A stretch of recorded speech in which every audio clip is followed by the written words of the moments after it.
السلام عليكم ورحمة الله وبركاته، حبايبي طلاب الصف الثاني الإعدادي، أخباركم عاملين إيه؟ أتمنى تكونوا بخير يا رب. معاكم مستر محمد رجب مدرس العلوم من منصة نتعلم. النهارده بإذن الله هنشتغل مع بعض شرح الأسبوع التاسع. الأسبوع التاسع هنشتغل فيه مع بعض على الدرس الثالث من الوحدة الثانية.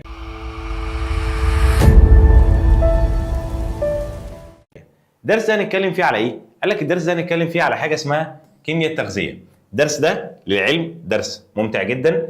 طبعا هندرس فيه حاجات كتيره جدا وحاجات موجوده في حياتنا. هنعرف الاكل اللي احنا بناكله ده ايه المواد اللي موجوده فيه، الاكل اللي بيتكون من ايه، اللحوم، الفواكه، الخضروات، كل الحاجات دي هنعرف ايه المواد اللي موجوده بداخلها، والمواد دي بتفيدني بايه، وايه الحاجات اللي ممكن كترتها تضرني، وايه الحاجات اللي لو قللت منها ممكن تضرني. فالدرس ده هتلاقوه درس شيق اكتر ما منه درس تعليمي. فان شاء الله الدرس هيبقى بسيط بالنسبه لكم وهيبقى اسهل من كل الدروس اللي فاتت.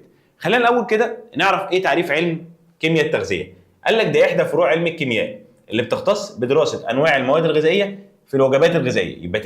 يبقى ده فرع من فروع علم الايه؟ الكيمياء. بيدرس ايه؟ قال لك بيدرس المواد الغذائيه اللي موجوده جوه الوجبات، لان احنا عارفين الوجبات دي عباره عن ايه؟ اكل، صح؟ يعني ماده، فالماده دي بتتكون من ايه؟ من جزيئات زي ما كنا واخدين في سنه اولى.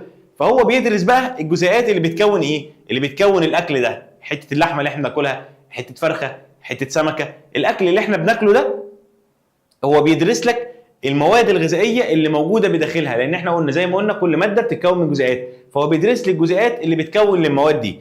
فقال لك من امثله المواد دي زي ايه؟ قال لك زي الكربوهيدرات، دي من ضمن الجزيئات اللي موجوده داخل الوجبات الغذائيه، والدهون والبروتينات. وهنبدا اول حاجه كده بالكربوهيدرات. قال لك الكربوهيدرات هي مركبات كيميائيه ايه؟ عضويه. تعالوا كده نفتكر المواد العضويه او الجزيئات العضويه كنا واخدينها السنه اللي فاتت. كان يقول لك دي مركبات بيدخل في تركيبها عنصر الكربون والهيدروجين بصوره اساسيه. فالكربوهيدرات هي مركبات كيميائيه عضويه بيدخل في تركيبها عناصر ايه؟ قال لك عناصر الكربون والهيدروجين والاكسجين. تاني، يبقى الكربوهيدرات مركبات كيميائيه نوعها ايه؟ مركبات كيميائيه عضويه بيدخل في تركيبها ايه؟ كربون، هيدروجين، اكسجين، كربون وهيدروجين واكسجين. طب ايه اهم مصادر الكربوهيدرات؟ قال لك اهم مصادر الكربوهيدرات عندي 7 حاجات. قال لك او من اهم مصادرها الخبز، البطاطس، الارز، الحبوب، خضروات، تفاح، العنب. دي تعتبر من اهم المصادر اللي موجوده عندي او احصل منها على الكربوهيدرات. من الاخر كده يعني معظم الفواكه والخضروات هتلاقيها بقى في العيش، اللي هي النشويات. تلاقي حتى اللفظ ده ممكن يبقى موجود عند الامهات، نشويات. ايه النشويات؟ اللي هي الخبز، الارز، البطاطس، المكرونه، كل دي نشويات. بلاقي بداخلها ايه؟ قال لك دي بتتكون من كربوهيدرات، يعني دي عباره عن مواد، المواد دي بتتكون من جزيئات او من مواد بقول عليها كربوهيدرات. يعني ايه كربوهيدرات؟ مركبات كيميائيه عضويه، مش مركبات كيميائيه عاديه، لا دي عضويه يدخل في تركيبها كربون وهيدروجين واكسجين. صعب الكلام ده؟ طب بتتميز بايه بقى مستر المركبات دي؟ قال لك بما انك شايف يعني تفاح وعنب وعيش، فيقول لك ان هي بتتميز ان ليها طعم حلو. ولما يجي يسالني طعم حلو يعني ايه؟ يعني تلاقيها بتدي طعم حلو كده، ليها حلاوه. زي ايه اصلا عشان تبقوا عارفين ان اصلا الكربوهيدرات دي اللي هي زي السكر اللي حضرتك بتاكله، السكر مثلا اللي نحطه في الشاي ده كده بالنسبه لي يعتبر كربوهيدرات. طب بنجيبه منين اصلا؟ احنا بنجيبه من القصب، مش احنا بنصنع السكر من القصب؟ فالسكر اصلا الموجود في القصب ده نوع من انواع الكربوهيدرات. فيقول لك ما سبب الطعم الحلو في العنب والتفاح؟ بسبب ان هو موجود فيهم ايه؟ كربوهيدرات. طب تعالوا بقى نشوف انواع الكربوهيدرات. قال لك ان الكربوهيدرات عندي بتتقسم ل3 انواع: سكريات احاديه، سكريات محدوده، وسكريات عديده. يبقى تاني، يبقى سكريات احاديه، سكريات محدوده، وسكريات عديده. اول حاجه نتكلم عن السكريات الاحاديه. قال لك دي ابسط صوره للكربوهيدرات، لا يمكن تحليلها مائيا الى ما هو ابسط منها. يعني ده ابسط شكل للكربوهيدرات، ما ينفعش ان انا ابسطها اكتر من كده. زي مين؟ زي الجلوكوز اللي هو سكر العنب، وزي الفركتوز ده سكر الفاكهه. الجلوكوز ده بيبقى نوع من انواع السكريات موجود في العنب، والفركتوز موجود في معظم الفواكه. عشان كده اصلا تلاحظ ان العنب بيبقى طعمه مسكر عن باقي الفواكه. ليه؟ لان العنب ده بيبقى فيه سكر الايه؟ الجلوكوز. طب السكريات المحدوده هي من اسمها محدوده، قال لك دي بتتكون من 2 ل 10 وحدات من السكر الوحيدي. يعني كذا سكر وحيدي مرتبطين مع بعض يعمل لي سكريات محدوده. عشان كده قلنا السكريات الوحيديه هي ايه؟ ابسط صوره للكربوهيدرات، لان هي عباره عن ايه؟ حته سكر، جزيء سكر واحد. لكن هنا كذا جزيء سكر مع بعض يعمل لي سكريات محدوده. طب زي مين يا مستر؟ يقول لك زي السكروز والمالتوز، وممكن ازود لكم حاجه من عندنا، اللاكتوز ده اللي هو سكر اللبن. عشان كده حضرتك ممكن ساعات تشرب اللبن تلاقي اللبن فيه طعم مسكر كده، سكر بسيط. فالسكروز والمالتوز واللاكتوز دي تعتبر بالنسبه لي سكريات محدوده. هو السكروز ده عباره عن ايه يا مستر؟ قال لك السكروز اللي هو سكر القصب ده بيبقى عباره عن جلوكوز وفركتوز الاثنين على بعض يعمل لك السكروز، لما يرتبطوا مع بعض يعملوا لي السكروز. طب المالتوز ده عباره عن جلوكوز وجلوكوز، يعني جزيئين جلوكوز لما يرتبطوا مع بعض يعملوا لك المالتوز. طب اللاكتوز الجديد ده قال لك لا، اللاكتوز ده بيتركب من جلوكوز وحاجه كمان معاهم اسمها جلاكتوز، فدول كده بالنسبه لي اسمها سكريات محدوده. تمام؟ بتتكون من وحدتين ل 10 وحدات. السكريات بقى العديده دي بتتكون من اكثر من 10 وحدات، كذا جزيء سكر مع بعض يعدوا ال 10 وحدات، لما ركبهم على بعض يعمل لي سكريات ايه؟ عديده. زي مين ومين؟ يقول لك زي النشا والسلوز. طبعا انا عارف النشا اللي هو اللي حضرتك اللي ماما بتشتريه اللي بتعمل بيه مثلا الرز بلبن. طب السليلوز ده لو انتوا فاكرين كنا واخدينه في الخلايا السنه اللي فاتت، كان يقول لك ده اللي بيركب لي جدار الخليه، او جدار الخليه بيتركب من السليلوز. فالسليلوز برضو بيبقى عباره عن سكريات، بس سكريات ايه؟ عديده. فبدا يوضح لنا ان السكريات الثنائيه من السكريات المحدوده، يعني السكريات الثنائيه اللي احنا شفناها فوق تعتبر نوع من انواع السكريات المحدوده اللي بيتكون جزيء كل منها من وحدتين. فعندي مثلا جلوكوز وفركتوز يعمل لي سكروز، جلوكوز وجلوكوز يعمل لي مالتوز. طب يا مستر انا دلوقتي معايا شويه اكل، عاوز اعرف كده لو انا بعمل دايت مثلا، عاوز اعرف الاكل او الحاجه اللي معايا دي فيها سكريات قد ايه، او فيها سكر اصلا ولا لا. نعمل ايه؟ قال لك في اختبار اسمه اختبار بندكت، ده عشان اكشف فيه عن الكربوهيدرات بستخدم فيه نوع من المركبات اسمه محلول بندكت الازرق. اسمه محلول ايه؟ بندكت الازرق. فقال لك ان انت لو عاوز تعمل الاختبار ده ممكن تجيب 2 ملل من محلول او من محاليل الجلوكوز في انابيب الاختبار، تحط 2 مللي في كل انبوبه، بس يكون بتركيزات مختلفه. يعني انبوبه يبقى فيها تركيز جلوكوز عالي، انبوبه يبقى فيها تركيز جلوكوز اقل او كميه جلوكوز اقل، انبوبه فيها اقل، وهكذا. وتضيف 2 مللي من محلول بندكت وتحط الانابيب دي كلها في حمام مائي. يعني ايه حمام مائي؟ يعني تجيب مثلا اناء، الاناء ده حله مثلا تحط فيها ميه وتحط جواها الانابيب دي، تمام؟ ده كده اسمه حمام مائي. تحط الانابيب وتسيبها تسخن لمده 10 دقائق او 5 دقائق. هتلاقي بعد كده ايه اللي هيحصل؟ قال لك هتلاقي العينه اللي ما فيهاش سكر الجلوكوز هيفضل لونها ايه؟ ازرق، نفس لون المحلول. وتلاقي ان انا كل لما تركيز الجلوكوز بيزيد تلاقي ان اللون بيحصل له ايه؟ بيزيد لحد ما يوصل الى اللون الاحمر. طب يا مستر هو هيبدا بايه؟ ما هو كان ازرق، فلما يسخن اكتر او لما يبقى فيه نسبه جلوكوز اعلى يبدا ان هو يبقى لونه اخضر، ده كده جلوكوز منخفض. طب لما نسبه الجلوكوز تزيد هيتحول لونه للبرتقالي، طب لما تزيد اكتر يتحول لونه للاحمر. يبقى انا تاني استخدمت مركب اسمه ايه؟ محلول بندكت الازرق. بندكت الازرق ده لو المركب اللي عندي ما فيهوش جلوكوز اصلا، او الماده اللي عندي ما فيهاش جلوكوز، يفضل لونه ازرق. طب لو الجلوكوز عالي يبقى لونه احمر. طب لو جلوكوز منخفض زي ما قلنا لونه هيفضل يتغير على حسب التركيز لحد ما اوصل في النهايه المركبات اللي فيها تركيز جلوكوز عالي يبقى ده كده لونه احمر، ولو فيها او ما فيهاش تركيز جلوكوز اصلا يبقى ده كده لونه ازرق. وقال لك ان سكر الجلوكوز برضو ما ينفعش ان احنا نستخدمه بكميات كبيره برغم اهميته الكبيره اللي احنا هنتكلم عليها دلوقتي. ليه؟ قال لك لان تراكم سكر الجلوكوز في الدم نتيجه بسبب نقص افراز هرمون الانسولين. لو حد كان هرمون الانسولين عنده بيتفرز بكميه قليله، قال لك ده بيؤدي للاصابه بمرض السكري اللي هو مرض السكر يعني. طب مرض السكري ده بيصاحبه ايه؟ قال لك بيصاحبه اول حاجه فقدان الوزن بصوره ملحوظه، تلاقي الشخص اللي عنده سكر وزنه بيبدا يقل. تاني حاجه زياده عدد مرات التبول، تلاقيه بيروح الحمام كتير. اخر حاجه الشعور المستمر بالعطش، يعني تلاقي نفسك كل شويه عمال تشرب في ميه وتخش الحمام، تشرب في ميه وتخش في الحمام.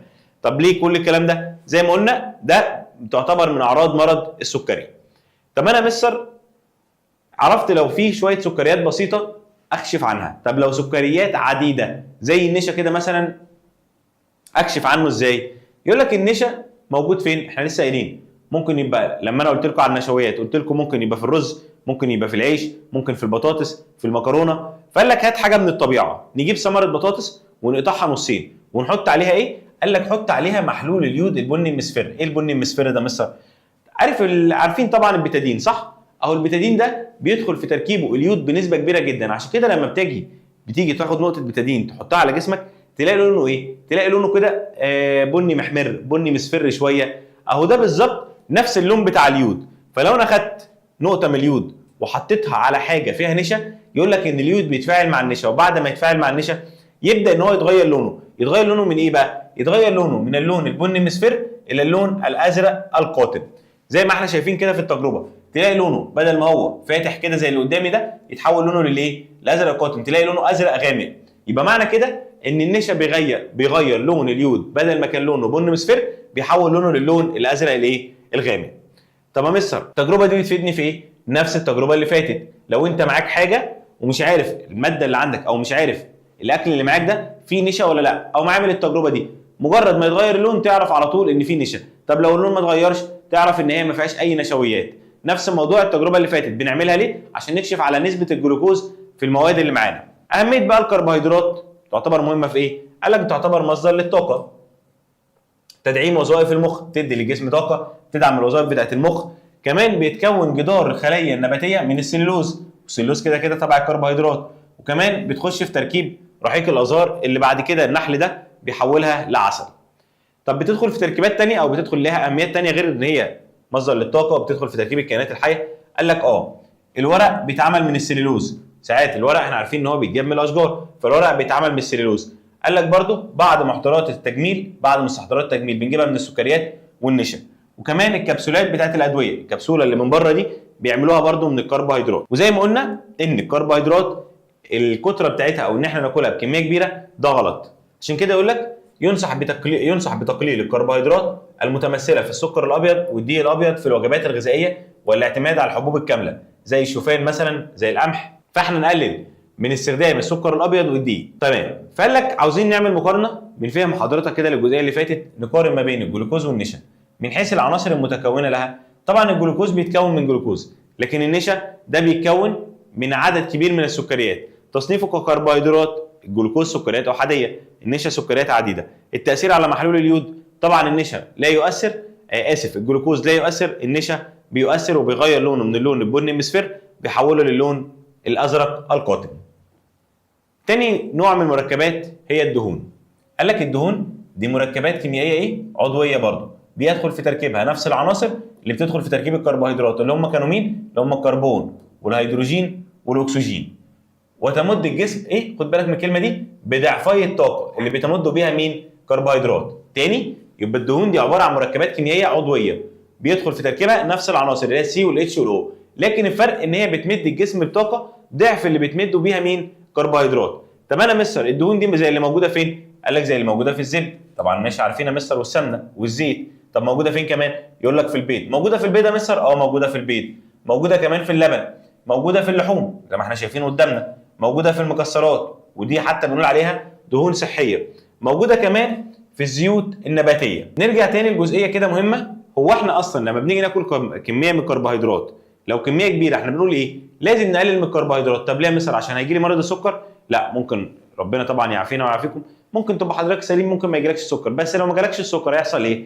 قال لك هيصاب الانسان بزياده في الوزن زي ما احنا شايفين. طب ده بسبب ايه؟ قال لك ان بيتم تخزين الزائد من الكربوهيدرات في الكبد والعضلات في صوره جليكوجين. طب حلو يا مستر، الجليكوجين ده كنا واخدينه في سنه 6 وعارفين ان احنا لو بذلنا مجهود كتير هيبدا الجليكوجين ده يتحول لجلوكوز ويتحول لطاقه. قال لك لا، هو مش ممكن يتحول للجليكوجين بس، قال لك ممكن يتخزن كمان في خلايا الجسم في صوره دهون، ممكن ان احنا نحرقها وقت الحاجه زي فترات الصيام او اتباع الانظمه الغذائيه. طب حضرتك ما دخلتش فتره صيام او اتباع انظمه غذائيه، تاكل الصبح، تاكل بعد الظهر، تاكل بالليل، كل شويه عمال تاكل وعمال تحرق في كربوهيدرات وتشرب في بيبسي وتاكل في فاست فود وتاكل في برجر وبانيه ومش عارف ايه وكل الاكلات دي، فهيبدا جسمك يحصل له هيبدا يحصل زياده في الوزن. طب ده بيحصل ليه؟ بسبب تراكم الدهون في جسمنا. طب الدهون دي جات لي منين يا مستر؟ جات لك من الكربوهيدرات. طبعا لازم نبقى عارفين ان الكربوهيدرات زي ما قلنا ضاره، سواء هي او الدهون، فهي برضه تعتبر مواد كيميائيه اساسيه لنقل وتخزين الطاقه في الكائنات الحيه. يعني احنا جسمنا اصلا لما بيجي يخزن طاقه بيخزنها في صوره دهون او كربوهيدرات.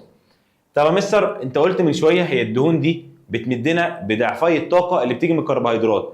طب هو احنا ليه يا مستر ما بندخلش الدهون دي في اكلنا كتير؟ ليه اصلا معظم اعتمادنا بيكون على الكربوهيدرات؟ اولا دي مش معلومه مش موجوده عند حضرتك، هقولها لك انا زياده، ان الهضم اصلا بتاع الدهون بيحتاج كميه طاقه اكبر بكتير من الكربوهيدرات. الكربوهيدرات هضمها بسيط وسهل، لكن الدهون بتحتاج كميه طاقه كبيره، ده اولا. ثانيا كميه الدهون الكبيره ممكن ان هي يكون من ضمنها حاجه زي كوليسترول. طب الكوليسترول ده بيعمل ايه يا مستر؟ قال لك ده عباره عن ماده دهنيه موجوده مع دهون الجسم، لو اترسبت داخل الشرايين بتؤدي لانسدادها وتزايد مخاطر الاصابه بامراض القلب. فعشان كده لازم نحافظ على نسبه او نحافظ على ثبات نسبه الكوليسترول الطبيعيه في الدم. طب نعمل ده ازاي؟ قال لك زي ما قلت لك انا ما ينفعش اكتر دهون، فاول حاجه نقلل تناول الدهون والمقليات، الحاجات اللي بتقلق، وممارسه الرياضه بنظام، وشرب الماء بكثره. كل الحاجات دي بتقوي الدوره الدمويه، بتقلل كمان من ارتفاع نسبه الكوليسترول في دم الانسان. طب يا مستر انت عرفتني سكريات بكشف عليها ببندكت، نشا، يود. الدهون بقى ينفع اكشف عليها؟ ممكن تكشف عليها بمحلول اسمه محلول سودان 4. اسمه ايه؟ سودان 4، مش سودان، اسمه سودان. طب المحلول ده انا عاوز اعمل التجربه لو هو معايا، اعمل التجربه على ايه؟ قال لك ممكن انت تجربه على صفار البيض، لان صفار البيض ده يعتبر هو الجزء اللي مليان دهون في البيضه. دي معلومه زياده لحضرتك، ان اصلا البيض ده على فكره ممكن تبقى المعلومه عند حضراتكم ان البيض اصلا فيه بروتينات، بس زي ما فيه بروتينات فيه دهون. طب يا مستر فين البروتينات وفين الدهون؟ هو قايل لك المعلومه ومفسرها لك، قال لك ان الدهون موجوده في الصفار، يبقى البروتينات موجوده فين؟ في البياض. عشان كده تلاقي الناس بتوع الجيم لما يجوا مثلا يقولوا وصفه، او لو حد بيتبع نظام غذائي تلاقيه يقول له ايه؟ يقول له خد بياض بيضه، خد بياض البيضه ودخله مثلا في العجين، خد بياض البيضه واعمله مش عارف في ايه. ليه؟ لان البياض هو ده اللي بيبقى فيه نسبه البروتينات. يجي لنا سؤال كده قبل ما نبدا في الكربوهيدرات، السؤال يقول لك اذا كانت الطاقه المنطلقه الناتجه عن هدم 1 جرام من الدهون هي 2 س، فما هي الطاقه الناتجه عن هدم 1 جرام من الكربوهيدرات؟ مش احنا عارفين من شويه قلنا ايه؟ قلنا الدهون بتمد جسم الانسان بايه؟ بضعفي الطاقه اللي جايه منين؟ من البروتينات. يعني الطاقه اللي بتجيلي من الدهون قد اللي بتيجي من الكربوهيدرات كام مره؟ مرتين. فهنا حطها لك بشكل بسيط، قال لك الدهون هتطلع لي 2 س، فالمفروض الكربوهيدرات ايه؟ طالما الدهون ضعف الكربوهيدرات يعني الكربوهيدرات ضعف الدهون، فلو الدهون هتطلع 2 س يبقى 1 جرام من الكربوهيدرات هيطلع لي س. ده كده كان سؤال سريع. خش بقى تالت حاجه على البروتينات.